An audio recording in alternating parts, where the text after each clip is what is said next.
Welcome back to Balabas Gist. My people, no be smart, as e stand right now, they say the international lawyers of Mazi Nnamdi Kanu don't take this matter to another level.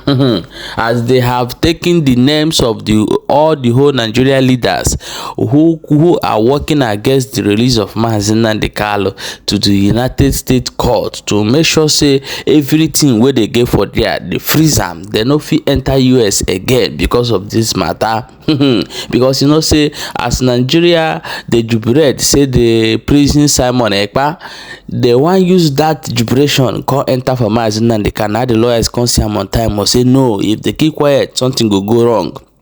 And they quickly take all of them to anywhere where they get property for US to make sure say the government to hold their property according to the law according to the international law where Nigeria government commit crime from.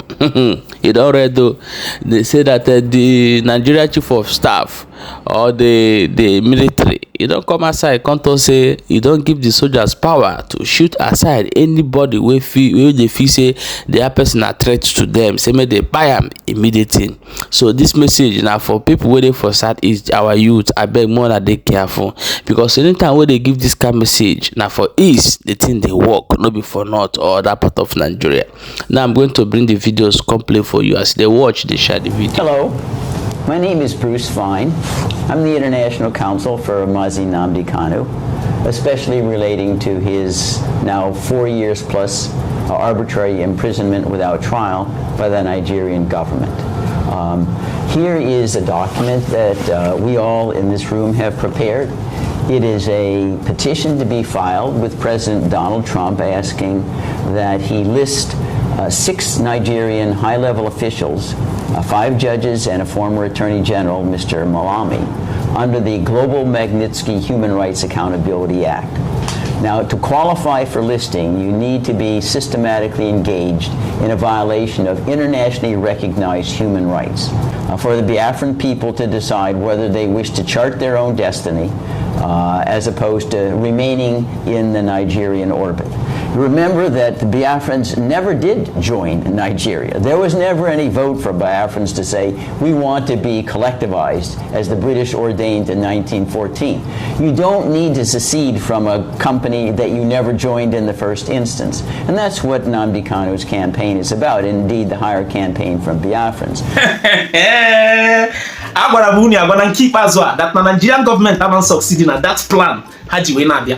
Unumana Hachina has succeeded go and came as a Simon Ekpa. Hana Finland governments we call we ro Jambo Haro. Manankipa zo legacy Mazi Nnamdi Kanu, particularly this lead counsel Nkonyocha a foregon to Tisita. We will see that na Oga Funata Ishim Media that this particular case Mazi Nnamdi Kanu that is coming forth by October 10. One na Oga de Opo. Nigerian government aha Mazi Nnamdi Kanu. Haga Mazi that na enwe pana or international law. Anyway, particular statement this man made in this video, we will see that there was never a place Biafrans voted to be part of Nigeria. Relax, I'm going to know that I will play you guys the video from beginning to the end. Kunu watch ya, know the kind of process legacy Mazi Nnamdi Kanu take is in and keep as well. Nka brokwa nke our team lawyers in Nigeria, nka bukwa international. One man anyway video post yesterday, ebe haga White House just submit some documents. Maka half forgot that na if a Nigerian government made with Finland government that name we kosi wede. How we front to this say that now this one I'm on the call like that. Now how watching Nigerian government in Kite, if I had Jabani run a Finnish government, na haga rukuya Nigerian government nisi Mazi Nnamdi Kanu. And again, from there now rejoicing a detain go Mazi Simon Ekpa for 6 years. One now do not rejoice yet. Makana kita kebu by regia 4. Watch ya this video you got what if them new. Atrom kodi kononum koge sipota. Set law not down. Without that watch ya this particular video from beginning to the end. Nezibo fire Dina Mountain. October 10 got the popo. Watch this video. Hello, my name is Bruce Fine. I'm the International Counsel for Mazi Nnamdi Kanu, especially relating to his now 4 years plus arbitrary imprisonment without trial by the Nigerian government. Here is a document that we all in this room have prepared. It is a petition to be filed with President Donald Trump asking that he list 6 Nigerian high-level officials, 5 judges and a former Attorney General, Mr. Malami, under the Global Magnitsky Human Rights Accountability Act. Now, to qualify for listing, you need to be systematically engaged in a violation of internationally recognized human rights. And all of these listed individuals have been engaged in persecution of Mazi Nnamdi Kanu for over 4 years, denying him a right to fair trial, denying him a right to freedom, denying him a right to speak with counsel, and most importantly, denying him a right to free speech. Trying to punish him for peaceful advocacy of a time-honored justification for self-determination, most recently undertaken in South Sudan, for the Biafran people to decide whether they wish to chart their own destiny as opposed to remaining in the Nigerian orbit. Remember that the Biafrans never did join Nigeria. There was never any vote for Biafrans to say, we want to be collectivized, as the British ordained in 1914. You don't need to secede from a company that you never joined in the first instance. And that's what Nnamdi Kanu's campaign is about, indeed the higher campaign from Biafrans. So this particular provision of the Global Magnitsky Act empowers the president to freeze all the assets and to prohibit any travel to the United States of any person listed under the act, which means they would never travel to the United States. Many of them may have homes here and may have stocks here. All of those be frozen. They couldn't do any business here ever. Moreover, the Magnitsky Act also is stigmatizing. It brands you as someone worthy of others who are listed, who are notorious criminals, the president of North Korea, and others that are household words for violating human rights. So that's where we're doing. It's not a choice that we made initially. We worked very hard with the UN Working Group on Arbitrary Detention to try to get Nigeria to comply with its order to immediately and unconditionally release Mazi Nnamdi Kanu. We pleaded with Nigeria, here's the directive, just please comply with it. All we got was no, no, no. We'll ignore everything. So after all peaceful avenues of redress have been exhausted, we are now resorting to the Global Magnitsky Act as one of the final ways we can hold Nigeria accountable outside the corrupt Nigerian system. The President of the United States has its own independent authority to exert the powers of the United States to pressure Nigeria to comply with the working group decision, and that's what this petition seeks to accomplish. What the government did is a crime. Think of this obtuseness. Nnamdi Kanu is being prosecuted by the criminal organization that captured and prosecuted him. It's the government should be prosecuted by Nnamdi Kanu, not the other way around. And when that happens, we know that justice will have prevailed. Does the president have the power to actually punish countries doing business with Nigeria? I mean, how far do those teeth go? No, I mean, we can see right now with regard to the use of the tariffs, yeah. If you call tariffs, punitive tariffs, 100, 200%, the answer is yes. Mm-hmm. The president does have that authority under emergency powers and existing sanctions that Congress has allocated to the executive branch to do those things. But I don't believe in this particular situation, Mark, there really is much space between the president and Congress. Congress also, the United States, is very, very critical of Nigeria.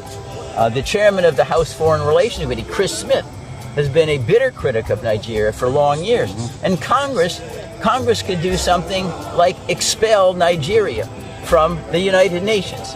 That was done in a similar way, it was suspension. During the period of apartheid in South Africa, the United Nations suspended South Africa until it abandoned apartheid after Nelson Mandela was released. It was suspended for over 2 decades.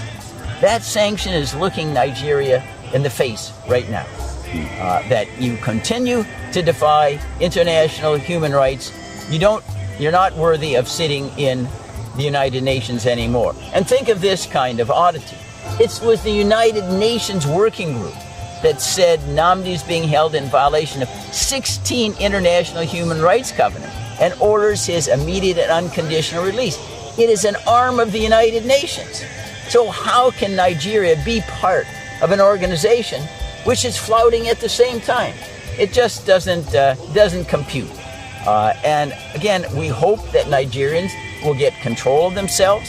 There's a way in which you can use peaceful avenues of redress separation. It doesn't need to be violent. It's happened in Czechoslovakia divided. It happened when Sudan divided. It's been done before. They need to get the negotiating table with Mazi Nnamdi Kanu so that everybody can be a winner. If it's not, we risk everybody being a loser. As an attorney, one last thing. Bruce, if you could expound on the difference of how they captured Mazi Nnamdi Kanu. Was it more of an arrest or a kidnapping? No, this was a kidnapping out and out. He's driving to the airport, Nairobi. They kidnap him, take him to secret premises, torture him for 8 days, then stick him in a private plane to go back to Abuja. That is kidnapping by any other name. Moreover, the Nigerian courts themselves have acknowledged the kidnapping but said, well, it doesn't really matter. You can prosecute the fruits of your kidnapping, which runs contrary to all law.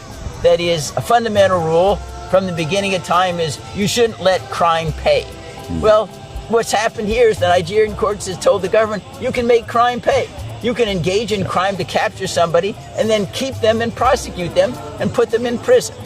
That really turns justice upside down. Will not react. And I do not want to hear that I was not giving any command. As long as you are deployed, your task is to secure your community. You are all aware on what condition you are supposed to shoot at the enemy. When your life is at stake and you have no other means of protecting yourself, you are allowed to fire. When your colleague's life is at stake and there's no way you can stop, you are allowed to fire.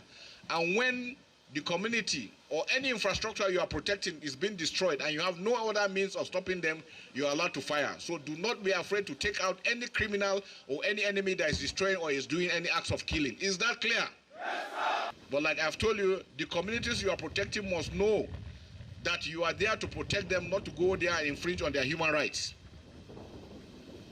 I'm going to hold every commander, from the sector commander to the company commander to the platoon commander to the section commanders responsible.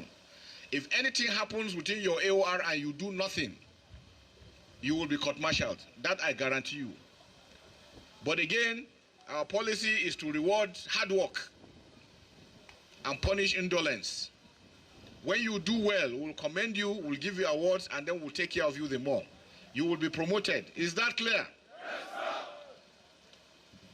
With the new concept, all armed forces personnel will be withdrawn from within the towns and will go out into the bushes. All checkpoints. People, when I don't see as it dey go, I beg make you share this video and drop your own opinion in comment section. My people, no forget to see the for Brother Mazi, so as you dey watch, they share the video.